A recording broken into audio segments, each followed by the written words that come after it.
O programa Universidade Viva de hoje vai falar sobre violência. São nossos convidados aqui nos estúdios com muito prazer. O professor Dr. Antônio Mourão Cavalcante, ele é professor titular de Psiquiatria da Faculdade de Medicina da Universidade Federal do Ceará. O outro convidado é o professor Plauto Roberto de Lima Ferreira. Ele é capitão da Polícia Militar, bacharel em Segurança Pública pela Academia da Polícia Militar, especialista em Segurança Pública também pela Academia da Polícia Militar, especialista em Prevenção de Dependência Química pela Universidade de Fortaleza, Unifor, e é mentor do Programa de Resistência às Drogas e à Violência. A outra convidada é a professora Lúcia Holanda. Ela é presidente do Sindicato dos Psicólogos do Estado do Ceará, militante de direitos humanos, professora universitária dos cursos de jornalismo, publicidade e propaganda e direito da Faculdade Integrada do Ceará, FIC. É graduada em psicologia pela Universidade de Santo Amaro, em São Paulo, especialista em socioeconomia pela Universidade Estadual do Ceará, especialização em psicodrama da Areza Clínica, Escola e Organizações pela Federação Brasileira Psicodrama, mestre em Psicologia Social pela Pontifícia Universidade Católica de São Paulo. O escritor Yves Raul, de 67 anos, agrediu nesta terça-feira, dia 29 de novembro, o deputado José Disseu, com uma bengala que tinha uma ponta de ferro. Foram 2 golpes que atingiram o ombro do deputado. A agressão ocorreu na saída do plenário da Câmara. Howlett, que foi detido logo depois do episódio, disse à polícia que não tinha a intenção de agredir Disseu. Ele contou que foi visitar a Câmara e teve um súbito ataque de nervosismo. A agressividade dos homens ditos civilizados está na flor da pele. Recentemente, os senadores Arthur Vigílio, PSDB do Amazonas, e Heloísa Helena, PSOL Alagoas, e o deputado Antônio Carlos Magalhães Neto, do PFL da Bahia, ameaçaram agredir Lula.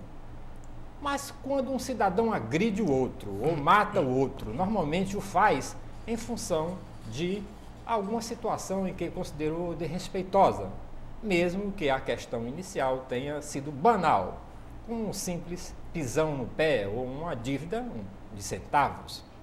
É comum hoje considerar que a violência deriva de uma pane do Estado, da falta de presença do controle do aparelho estatal sobre os diferentes grupos que vão assumindo o controle de territórios, setores da economia ou grupo de pessoas, como os traficantes, o crime organizado e as gangues. Esses grupos usam dispositivos às vezes superiores aos estados, como fuzil AR-15, para se fazer valer os seus interesses e seus direitos. Há nessas disputas uma situação complexa que envolve, além de questão econômica, a afirmação de identidade do poder e do domínio territorial. A violência é um distúrbio da agressividade? É a primeira pergunta que eu faço ao professor Dr. Antônio Mourão Cavalcante. Eu penso que nós deveríamos fazer uma distinção para início de conversa entre o que nós chamamos de estados de violência e atos de violência. Estados de violência são situações que configuram violência. Por exemplo, o quarto da empregada do apartamento é um estado de violência. E se a gente pensar direitinho, é sempre o lugar mais quente, o lugar isolado, que não tem ventilação, minúsculo, não dá nem para armar uma rede. Eu já vi apartamentos em que o sanitário está localizado e em cima o chuveiro. Então, isso, quando você vê e tem um pouquinho de consciência, você diz, é uma agressão, isso é uma violência. Mas uma violência tão estabelecida que a gente não se apercebe. Quando eu ando na rua e vejo um cachorrinho bonitinho, um poodle, né, branquinho e tal. O cachorrinho, peraí, meu senhor, tenha calma, olha o carro, de quem é esse cachorrinho? Quando eu vejo uma criança, eu não digo nada. E tenho medo, vixe, um mirim. Isso é um estado de violência. Então, o que faz que a sociedade convive ou aceita os estados de violência, né, como banais, como da história, e acha os atos de violência. Os atos de violência, a rigor, são expressões desses estados de violência. E enquanto nós não pensarmos nesses estados de violência, não adianta a gente estar fazendo a apologia dos atos de violência. Então, a sociedade parece pasma, porque diariamente ela é invadida pela mídia, não é? Com esses programas abusivos sobre violência. Aí caberia, por exemplo, ao poder público intervir, porque uma pessoa que foi detida, né? Pessoa que está presa, ela está presa em nome da sociedade. A sociedade acha que ele tem um perigo ou que ele cometeu algum delito, então prende. Mas não é para mostrar a execração pública.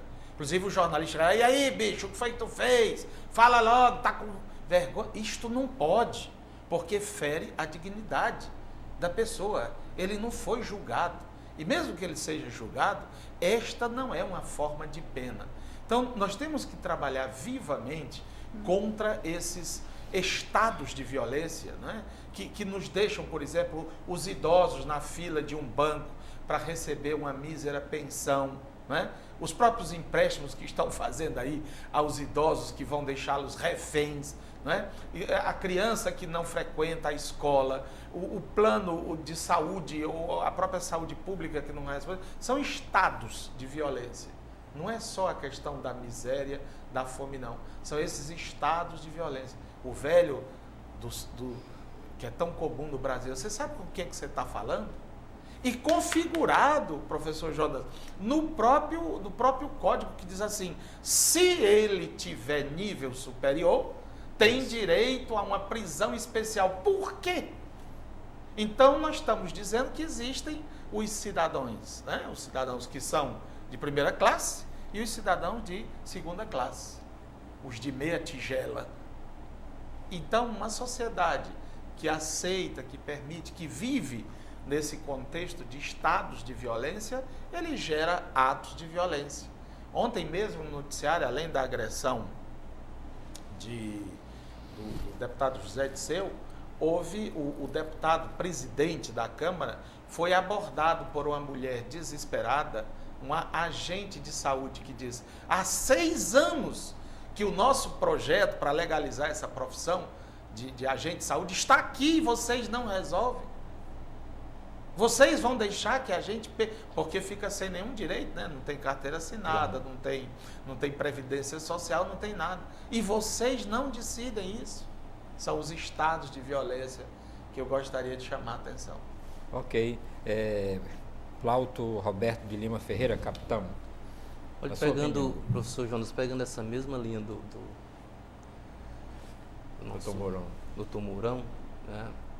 É importante frisar que hoje em Fortaleza, quando se fala em violência, as pessoas elas se assustam muito com o estado de violência, a sensação de insegurança que a população vive. Eu, como cidadão de Fortaleza, também vivo essa situação, porque eu não moro num outro planeta, eu moro aqui e moro em Fortaleza.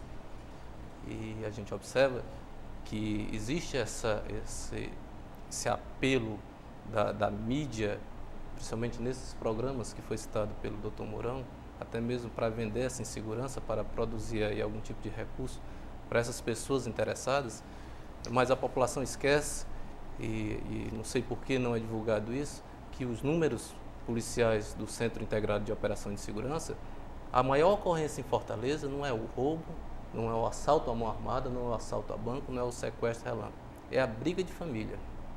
Então, pode estar em cima também de todo esse contexto social que o Dr. Mourão falou, onde nós vivemos em uma sociedade em que a desigualdade social é gritante, principalmente aqui em Fortaleza. Eu sempre digo que Fortaleza é dividida Dom Manuel à direita e Dom Manuel à esquerda. Dom Manuel à direita é a área leste de Fortaleza, onde é uma cidade vertical, e Dom Manuel à esquerda é a cidade horizontal de Fortaleza, onde a cidade é toda rasteira, onde vive a maior parte da população. Parece que existe esse tratamento um pouco diferenciado em Fortaleza. Então, essa agressividade social, ela reflete no lar, e aí alavanca os números da violência em Fortaleza, e aí alavanca o segundo índice maior de violência, o segundo percentual de violência em Fortaleza, que é a embriaguez e desordem.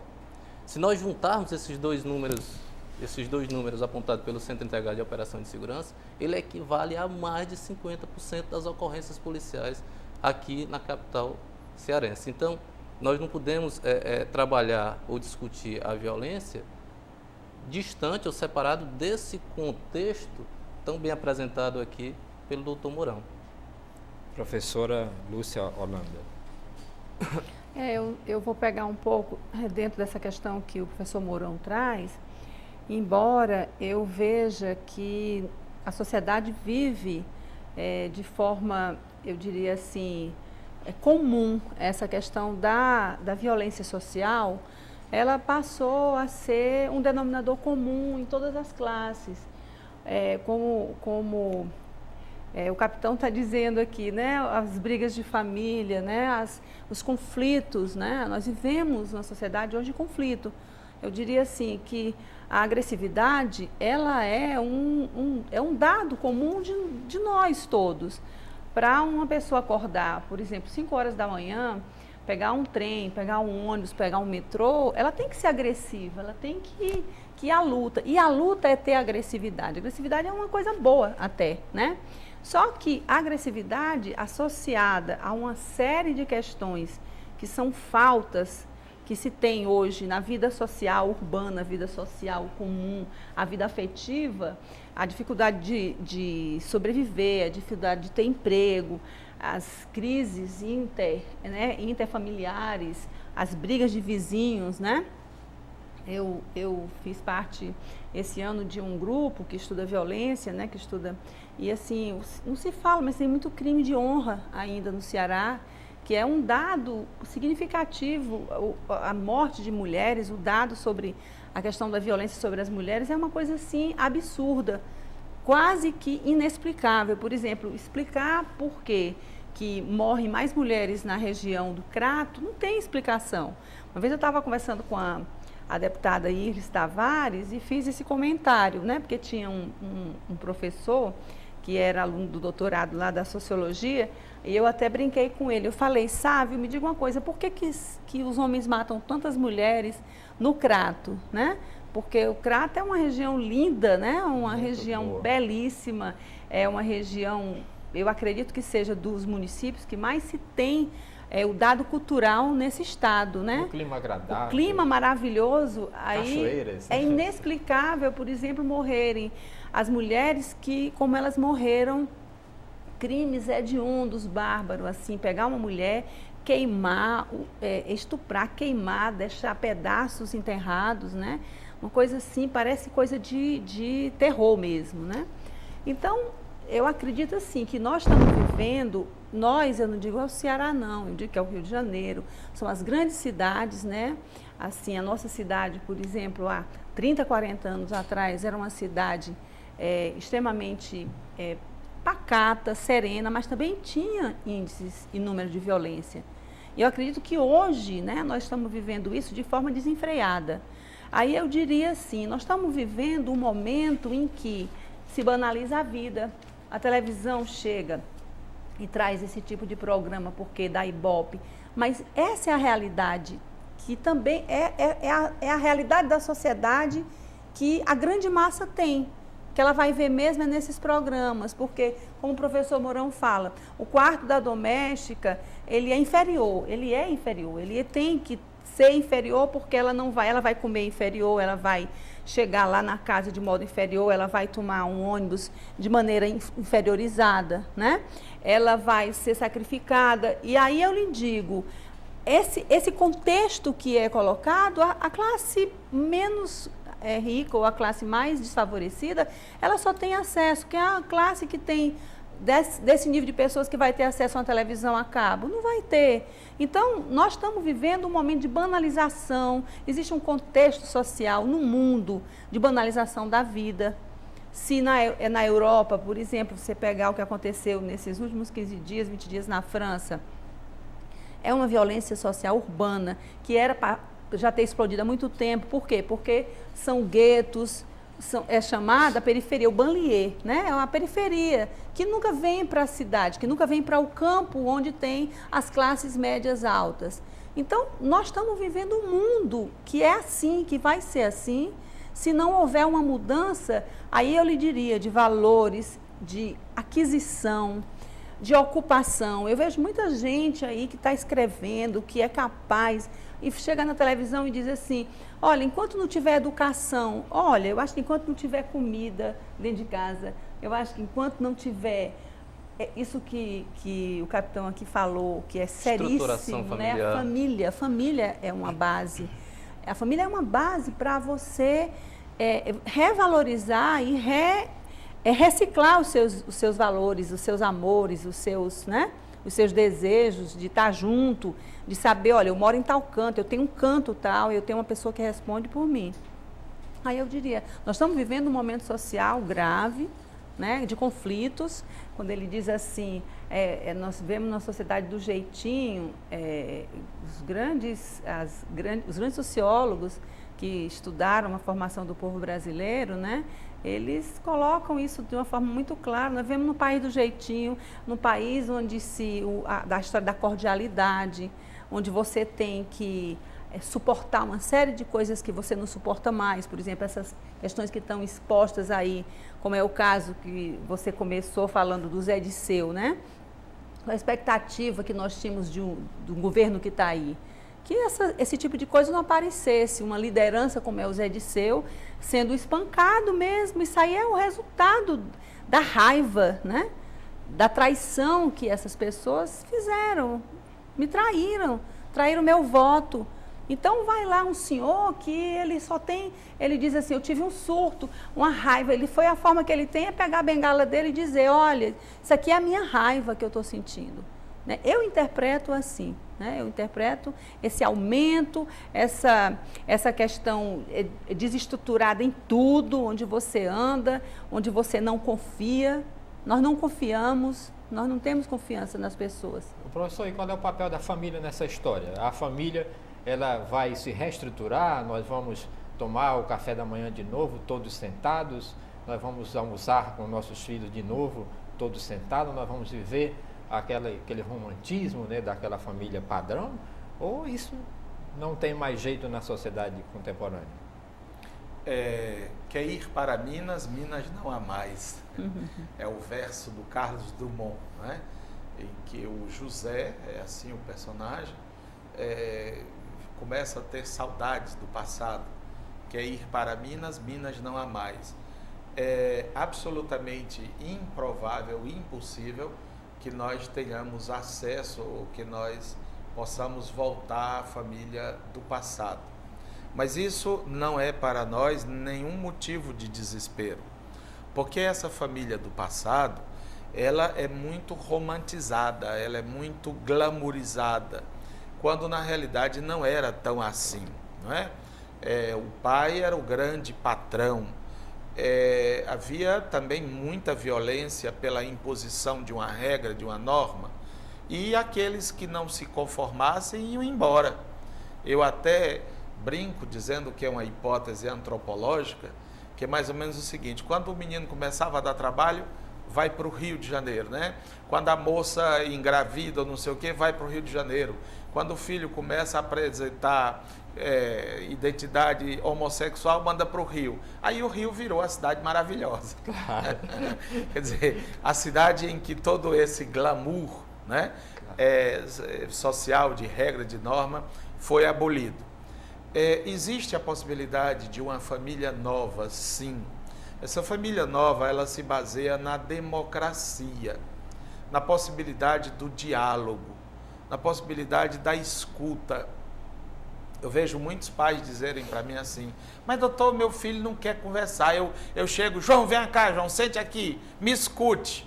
Cara, só essa forma como ele está convocando, João, vem cá, sente aqui, me escute, ela já é arbitrária, ela já é autoritária, não é?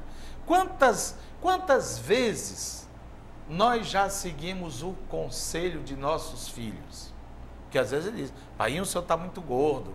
Maninha, fale mais baixo, né? Maninha, olhe para mim, né? Então, isto são conselhos que eles estão nos dando. Será que nós seguimos esses conselhos?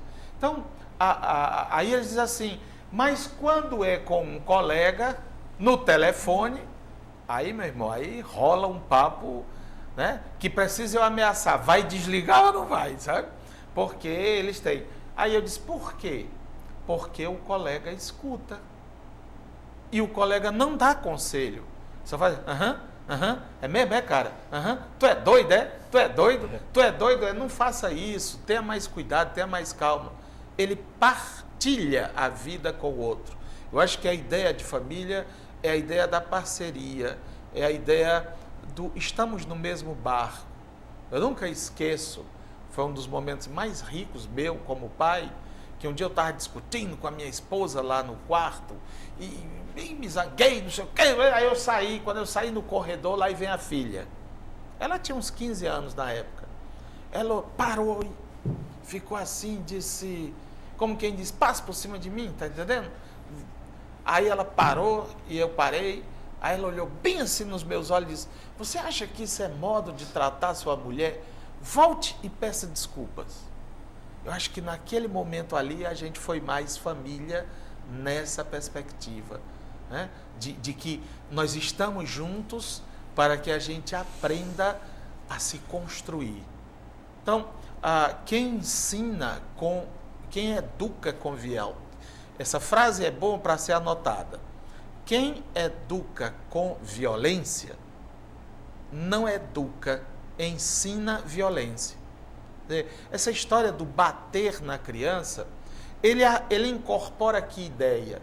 A ideia de que com força eu posso impor minhas ideias. E isto não pode ser verdade numa convivialidade humana.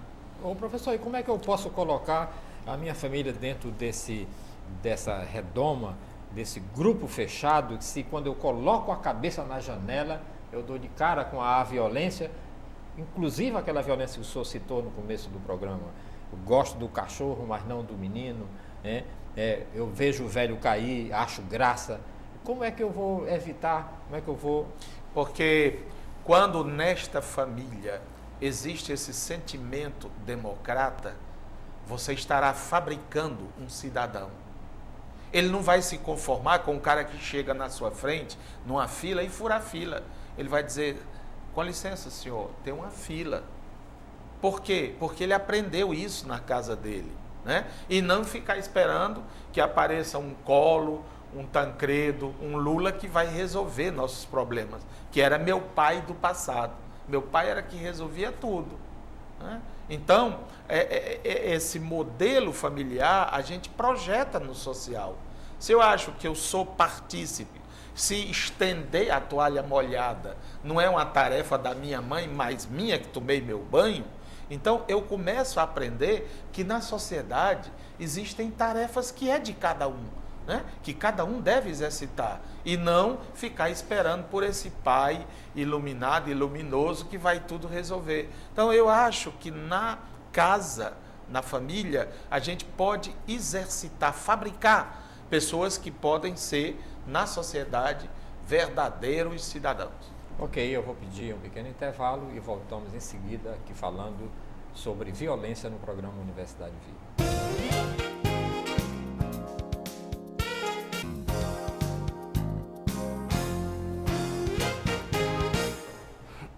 O programa Universidade Viva está de volta falando sobre violência. Capitão, eu tenho aqui um ranking da violência aqui no Brasil.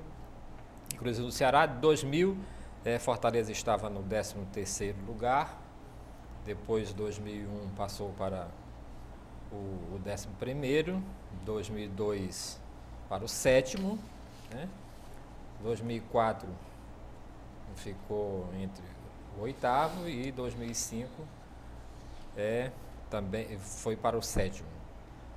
Tem aumentado esse índice de violência? Quais são as causas? Isso tem aumentado no Brasil inteiro? Por que Fortaleza está dentro desse nível? Isso é em relação à população, no seu entender, ou não? Existem diversos fatores que podem levar a esses números da violência. Nós não podemos fazer uma comparação da violência existente em Fortaleza com a violência existente em qualquer outro estado do país, porque a violência também ela origina muito da formação cultural daquela população. Então, por isso que eu fico muito preocupado quando vem um modelo pronto, de programas de violência que foi aplicado em determinado estado da federação que deu certo e quando trazem para cá, e muitas vezes não dá certo aqui. A relação é a seguinte: São Paulo em primeiro lugar, depois vem Rio de Janeiro, Belo Horizonte, Recife, Brasília e Fortaleza, né? Pois é, nós somos hoje a 5ª capital do país em população, né? Ou seja, nós temos um índice populacional muito grande que cresceu e cresceu de uma forma desordenada. O crescimento da capital e da região metropolitana de Fortaleza foi um crescimento desordenado que pode ter influenciado também nesses números da violência. Lógico que houve também falhas nos poderes públicos, em várias camadas, em várias esferas.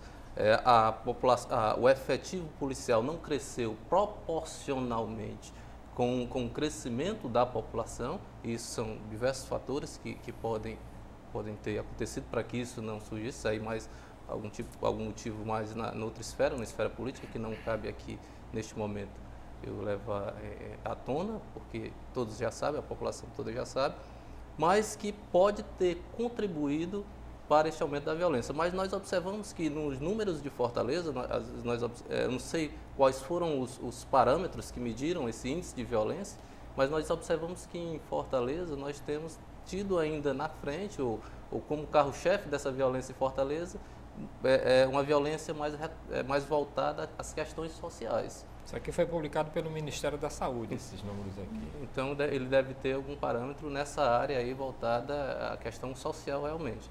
Tá? Então, isso pode ter levantado, aumentado este número de Fortaleza. A população de Fortaleza tem crescido muito e fatores sociais eu atribuo muito aos fatores sociais. Além de, lógico, de diversas falhas dos setores, na questão da educação, na questão da saúde, na questão da própria segurança pública também, que houve falha, como eu falei para você, o nosso efetivo é um efetivo que não cresceu proporcional à população, e nós temos o segundo menor efetivo da federação. Então, se nós fôssemos fazer uma comparação efetivo policial com a população, nós poderíamos dizer, então Fortaleza deveria ser a capital mais violenta do país. E outra coisa que nós não podemos desprezar é o nível de violência apresentado aqui. Observe que existem mais 5 capitais aí na frente, e o nível de violência e o tipo de violência aplicado nessas outras capitais. Eu tenho 16 anos na corporação, Polícia Militar, e nunca me deparei em uma favela aqui com uma quadrilha armada de AR-15, como a gente vê na televisão. Então, nós não podemos pegar esse nível e dizer assim, Fortaleza, ele está quase igual a essa capital.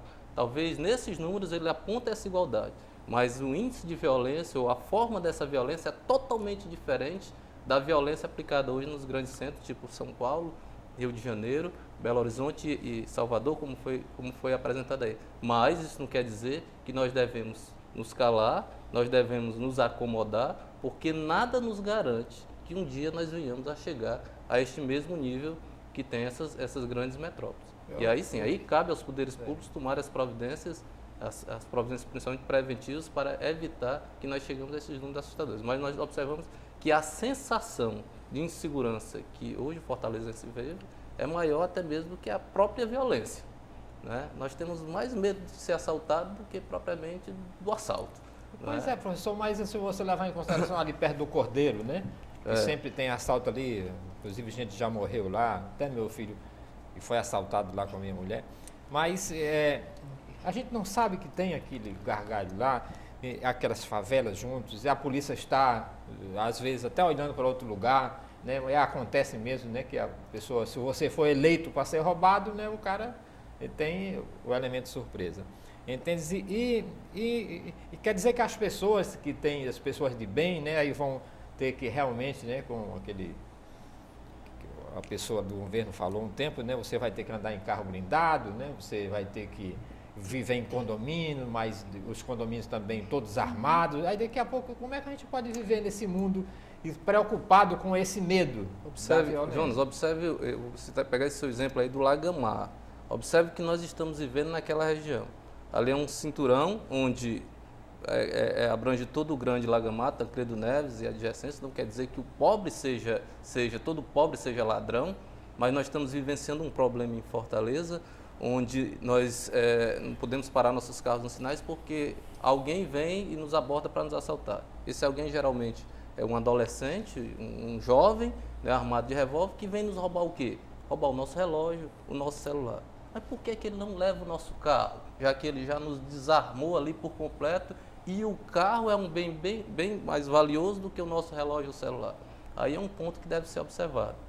Nós observamos que naquela região do Lagamar, o índice de usuários de uma substância chamada crack, que é um derivado da cocaína, ele está muito elevado. E o crack, diferente de algumas outras drogas, ele leva rapidamente um simples usuário ocasional à dependência química. E a dependência do crack, ela dá uma abstinência muito forte, que pode, eu não estou dizendo que leva, mas que pode induzir essa pessoa nessa abstinência, na fissura de consumir essa droga, a níveis de violência, tipo isso aí. Por que ele não leva o carro? Porque o traficante não aceita o carro. O traficante, ele aceita o celular. O traficante aceita a aliança, o cordão. Então, por isso que nós não devemos focar a violência, ou soluções de violência, de uma forma global, geral, e sim local. Ali no Lagamar, deve ser aplicado um tipo de policiamento preventivo, como esses policiais que estão olhando do lado, haver uma orientação e um incremento na questão do policiamento ostensivo naquele lugar, mas, em contrapartida, deve haver também um trabalho social dentro daquela comunidade. Senão eu vou cortar a árvore aqui no tronco, mas vou deixar a raiz que ela vai crescer, florescer e vai ter de novo. Né? Isso é uma solução muito limitada. E essa solução talvez é que as pessoas queiram, ou seja, é mais fácil apontar o único culpado aqui, no caso a Polícia Militar que falhou, do que eu observar todo esse problema que foi gerado devido a um problema, devido aqui um uso abusivo de alguma substância, devido à desestruturação familiar, e desestruturação familiar, só acrescentar um pouco o que o professor Mourão falou, não quer dizer uma família de pais separados, ou seja, porque hoje nós vivemos um contexto familiar no Brasil sem precedentes na história. Hoje é comum nós vermos casais que se unem que já vêm de um outro casamento. Mas a desestruturação familiar, no que eu quis dizer naquele momento, seria a ausência das funções, da função dos cônjuges ali. Do pai não assumir a função dele como pai e a mãe da mesma forma. Ou então jogar toda a responsabilidade desses membros. Às vezes os dois estão presentes naquele lar e os dois ali são casados, eles moram naquele lar e existe uma total desestruturação naquele lar. E isso pode também influenciar para que esse indivíduo, essa criança, esse jovem, esse adolescente, venha a procurar uma solução instantânea para aquele problema que ele está vivendo, que gera um outro tipo de problema, dentre eles a baixa autoestima, e contribua para o uso indevido de droga. E aí pode ali, naquela região do Lagamar, alavancar esses números da violência que tanto está assustando Fortaleza. E aquela região do Lagamar hoje, né? Hoje é aquela região do Lagamar, amanhã pode ser outro local, se não for trabalhado isso aí. Se for esperar uma solução apenas da Polícia Militar, que é a solução instantânea que a população quer, não vai resolver. Vai ser uma solução maquiada, uma solução assim muito superficial, onde as pessoas vão. Eu sempre cito o exemplo do meu filho Levi, usando aqui os exemplos do professor, né, do meu filho Levi. Às vezes a gente está brincando e ele uma vez chamou para eu brincar de esconde-esconde, eu contei, ele tem 4 anos, eu contando, e ele se escondeu. Quando eu vi, ele estava na minha frente com os olhos tapados, né? E ele achava que por ele não estar me vendo, eu não o estaria vendo. E é desse jeito que a gente age. Então, se a polícia está lá, eu não estou vendo a violência acabou. Só que a violência ela só fez se transferir de um local para outro. Então, se não houver um trabalho aí preventivo, não só da Polícia Militar, mas com diversas outras secretarias e órgãos governamentais, essa violência ela vai explodir em outro local, ou até mesmo naquele mesmo local de uma forma diferente. Professor, eu quero colocar a senhora na conversa, que eu lembro daquela Vila Ângela, em São Paulo, né? Não tinha, que era violência, o lugar mais violento do mundo, né?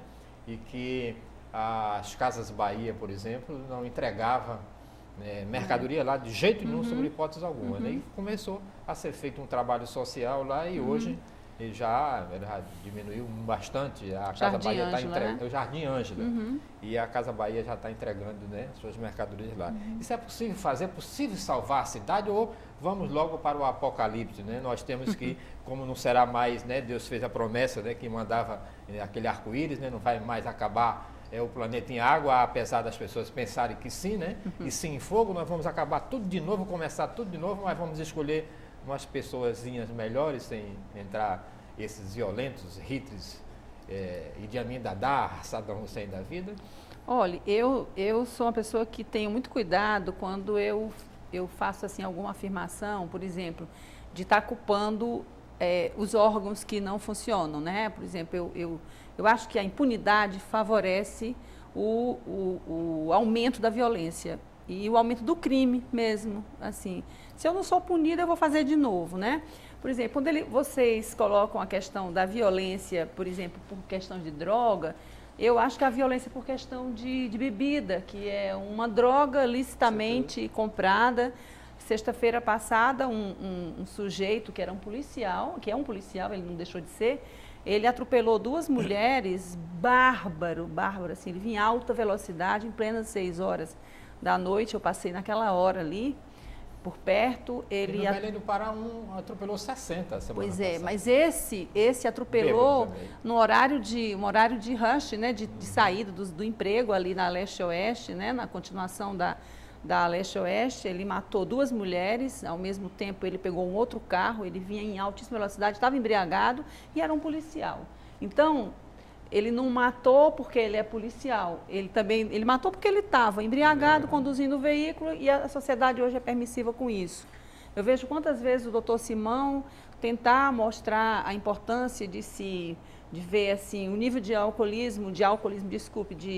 que a pessoa está usando na hora de praticar um tipo de delito desse, né? Um atropelamento ou uma violência em casa. Então, eu diria assim, eu tenho cuidado quando eu afirmo, eu acho que cada dia mais nós temos que pegar as nossas leis e fazer com que essas leis funcionem mesmo, elas sejam cumpridas, nada de relaxar a prisão, né?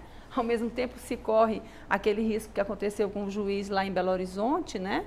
Que soltou a quantidade de pessoas que estavam esperando serem julgadas porque ele não tinha mais espaço.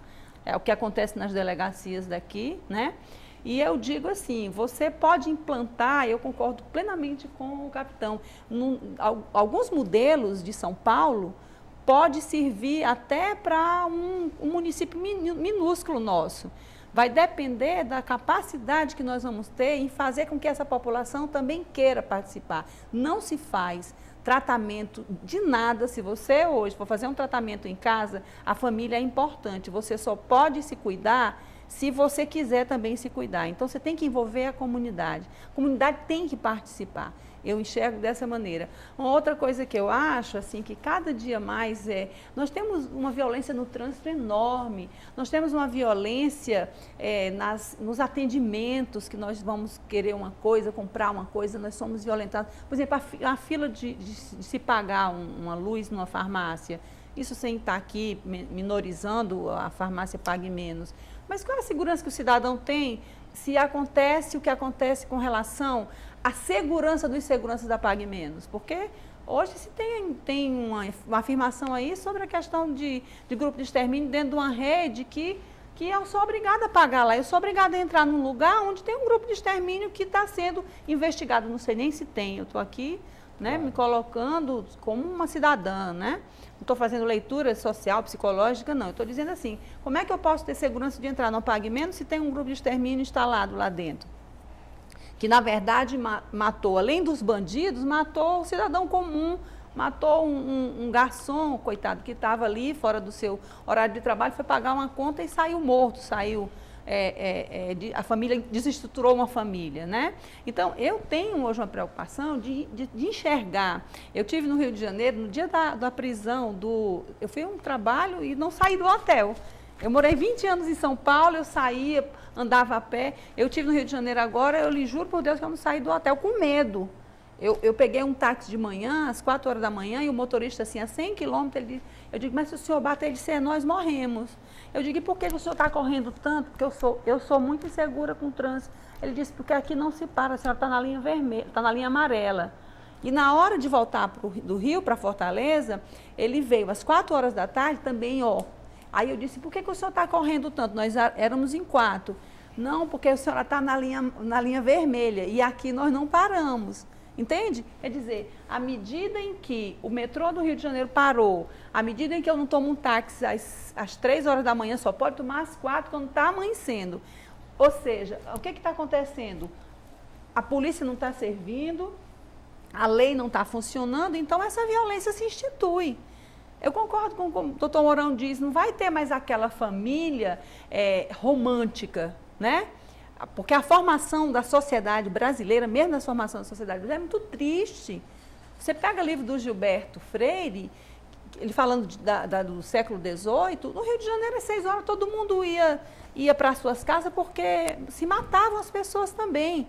Então, nós temos uma sociedade que vem caminhando permissiva, né? Que o jeitinho brasileiro, isso é um distúrbio, aliás, é um desvio.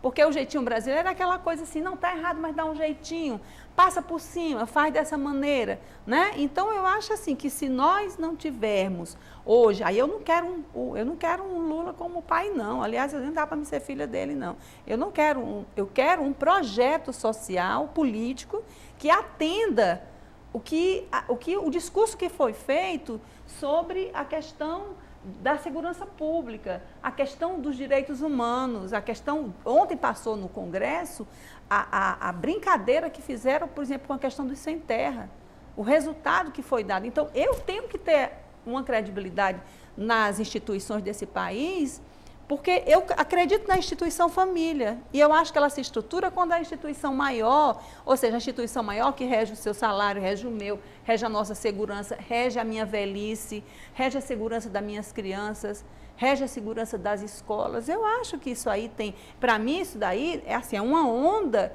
que ela precisa ela cair, e voltar de novo, ela precisa fazer esse complemento, né? Você disser assim para mim, Jardim Ângela, olha, eu morei 20 anos em São Paulo, nasci aqui no Ceará, adoro minha terra, morei 20 anos, estudei, passei grande parte da minha vida em São Paulo, mas São Paulo sempre foi uma cidade violenta. Ela era mais resguardada, né? Ela era mais resguardada. Você dizer que chegava em São Paulo, não tem nada mais violento, como o professor Mourão diz, a história da imigração, os nordestinos que chegam. Vá na rodoviária de São Paulo, que você chora.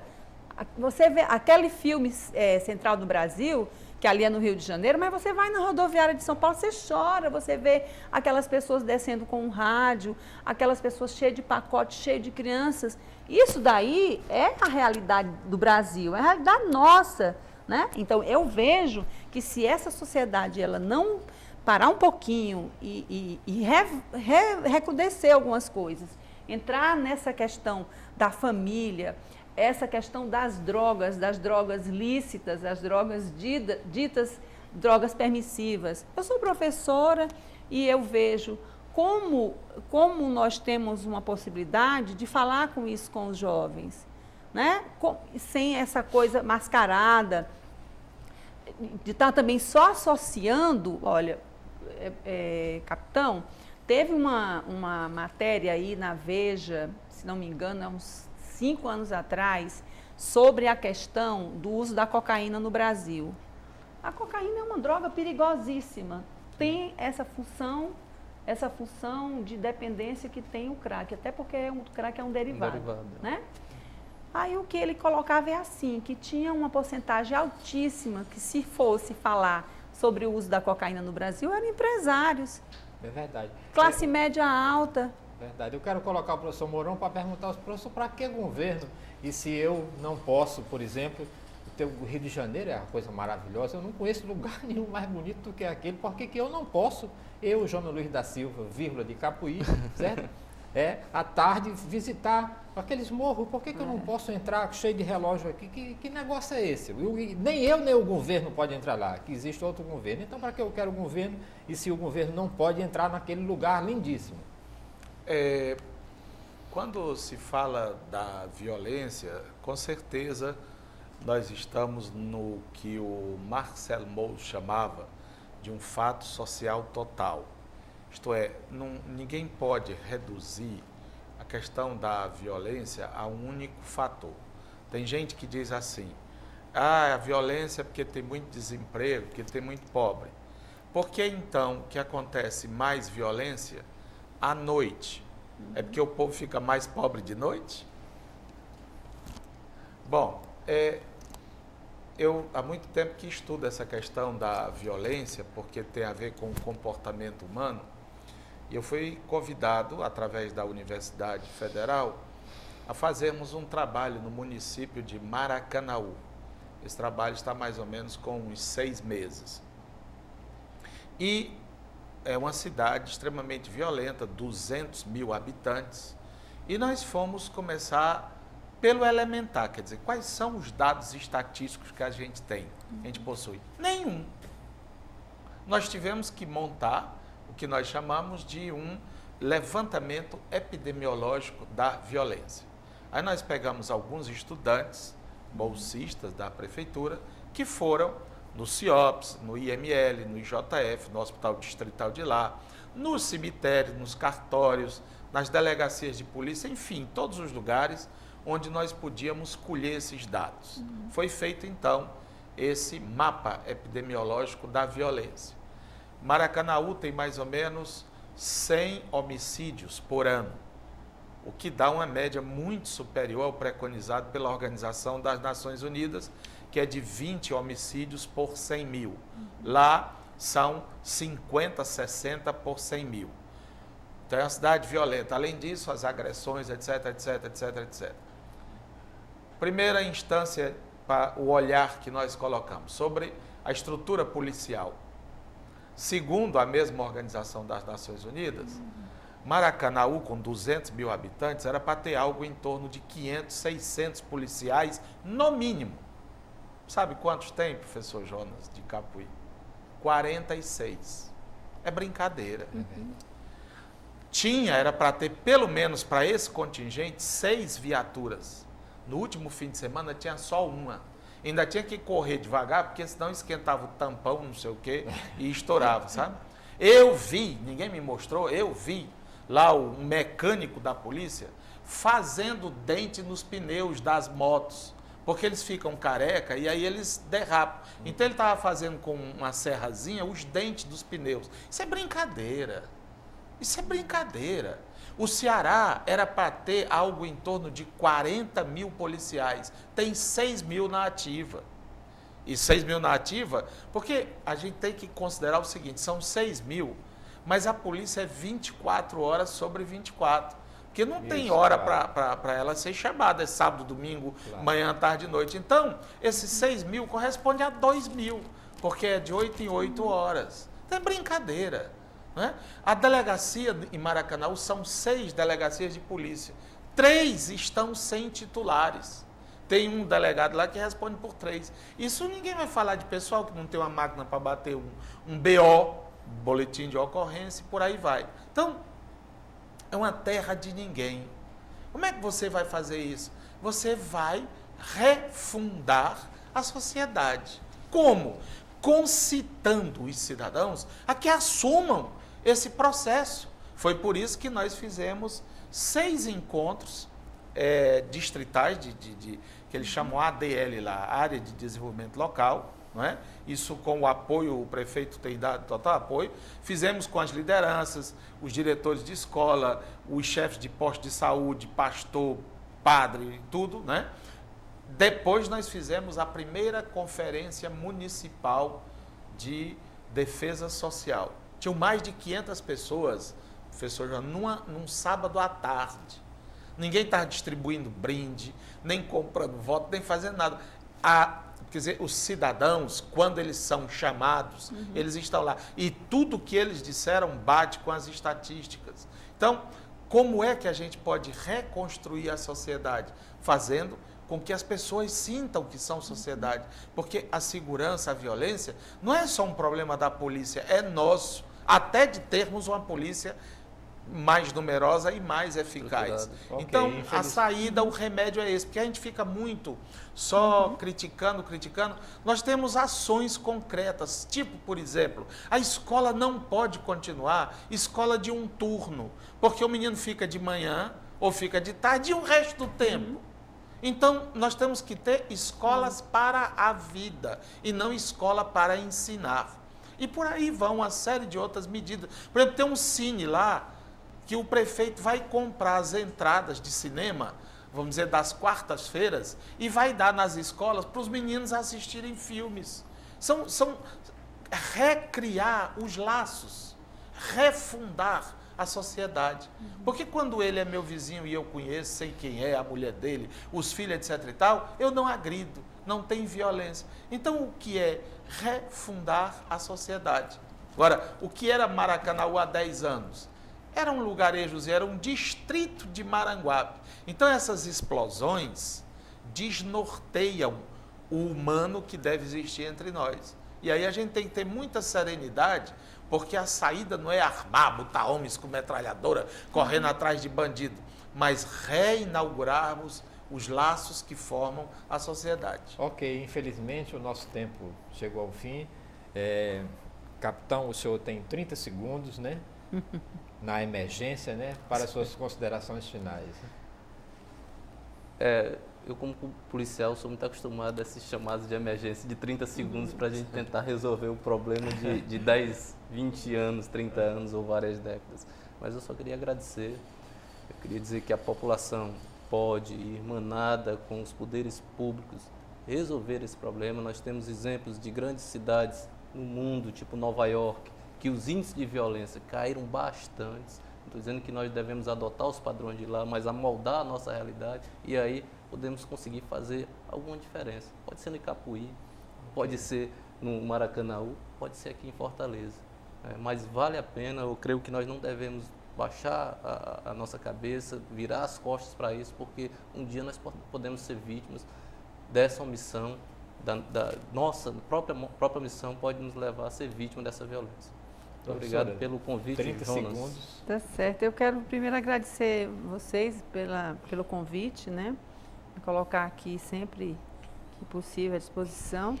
E eu gostaria de deixar uma mensagem, assim, eu que trabalho com jovens, né? Que trabalho como educadora, embora também sou mãe, que a gente tem que acreditar no potencial humano, que nós não podemos... eu me preocupei com essa questão de que assim, nós não podemos sair porque a gente tem medo. Nós temos que ocupar a nossa cidade. Acho que nós temos uma cidade muito bonita, com perspectivas boas para essa juventude que está aí, que vem aí, né? Com escolas. Nós temos muitas escolas, faculdades. Então, e nós temos um humano em nós. Nós não podemos achar que está tudo perdido e levar essa é como se fosse assim, levar um carro-chefe de que assim, nós não podemos sair porque é violento, não podemos sair porque podemos morrer. Nós podemos morrer dentro de casa. Nós podemos morrer de uma síncope, uma parada cardíaca, temos vida, portanto podemos morrer, né? Então eu queria assim agradecer a vocês e dizer que essa juventude que está aí, ela tem que ser vista, tem que ser remodelada, tem que ser investida nela. Ok, professora, eu lembrei agora de Maomé, né?